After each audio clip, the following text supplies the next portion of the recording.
Hello, this tutorial is to help you with problems 4 through 7 on homework assignment 8 for this class. I do want to note that for problems 4 through 7, questions 6 and 7 are the same as 4 and 5. So our objectives are to find the orientation of the principal planes and to find the principal stresses sigma max and sigma min.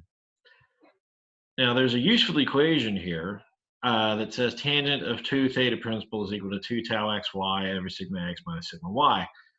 And when we solve that equation, we would find that we would plug in 2 times negative 60 because recall that the shear stresses are pointing at the lower right-hand corner and the upper left-hand corner, and this is negative shear. So 2 times negative 60 divided by 12 minus a negative 60, 12 being positive for tension, 60 being negative for compression. That gives me tangent of 2 theta principal equals negative 1.667. So 2 theta principal would be equal to 120.9638 degrees, and that gives me a theta p of 60.4819 degrees. And then it would be plus or minus 90 degrees because that any 90-degree rotation just changes the x face and the y face. So let's take a look at what that might mean. And you might have two principal angles. If you get a positive one, you'll almost certainly be asked to report a negative one. So if you get a small positive one, you would want to take 90 degrees off. If you end up with a negative one, you would want to add 90 degrees to get the positive one. Just so you're aware of what the answers are going to end up looking like in McGraw-Hill Connect.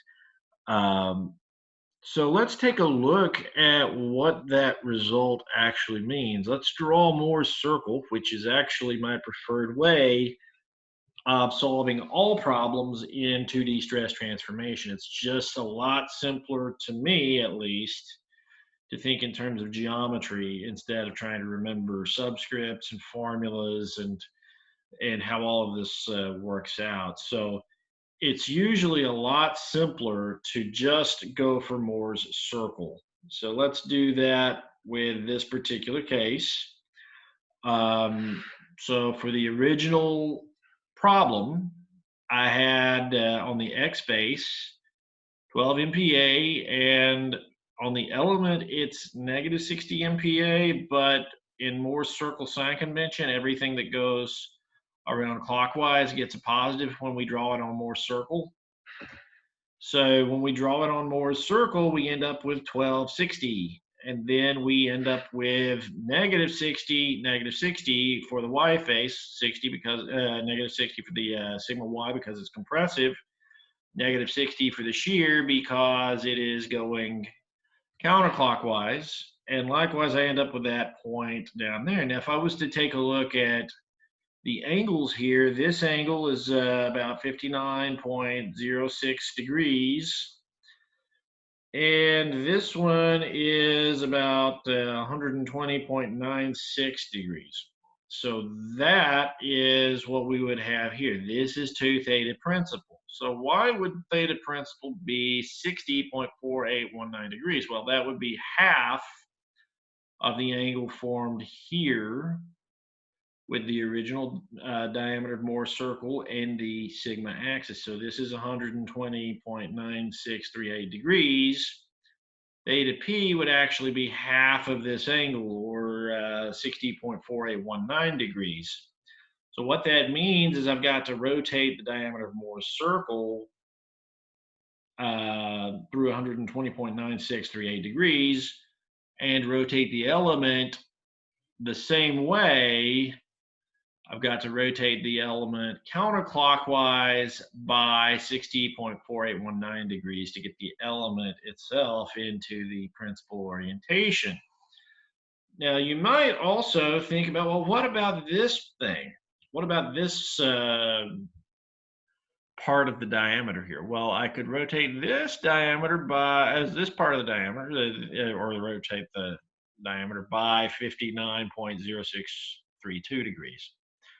So if I do this rotation in this direction, I would have rotated the diameter by about 59 degrees, which means a little less than 30 degrees, or 29.5181 degrees. So if I'm going clockwise, that's counted as negative. I could rotate the element by 29.5181 degrees clockwise, negative, or I could rotate it by 60.4819 positive, and I would have the element in principal orientation. So when it means, when it's looking for the answers, so the final answers would be 60.4819 degrees and negative 29.5181 degrees. And this one would be the clockwise rotation. This one would be the counterclockwise rotation for your stress element. So if you're looking for the principal planes, that's how we would do it. I can also come up with the principal stresses, sigma max and sigma min, just by using the formulas sigma max equals sigma x plus sigma y over 2 plus the square root of sigma x minus sigma y over 2 quantity squared plus tau xy squared. And when I do that, I end up with 45.97 MPa. And then for the minimum stress, I would just take the negative sign and I would end up with the same calculation right there again. So I could do the same thing with Moore's circle. All I need to do is calculate the radius of Moore's circle. That's easy to do by figuring out what sigma average is. That is the sigma x plus sigma y over 2 part of this. So just remember that this is sigma average. And then this part is the radius of Moore's circle. So you get sigma max by starting at the average and adding the radius. And we could do that right here. So when I end up adding the radius of the circle, I end up with 45.97 as sigma max and negative 93.97 as sigma min. As I've said, if you have these available to you, that's great. There's absolutely no need to memorize this equation, however. So you can always go straight to Moore's circle. Think about the problem geometrically, and that's the easiest way to handle problems of this nature.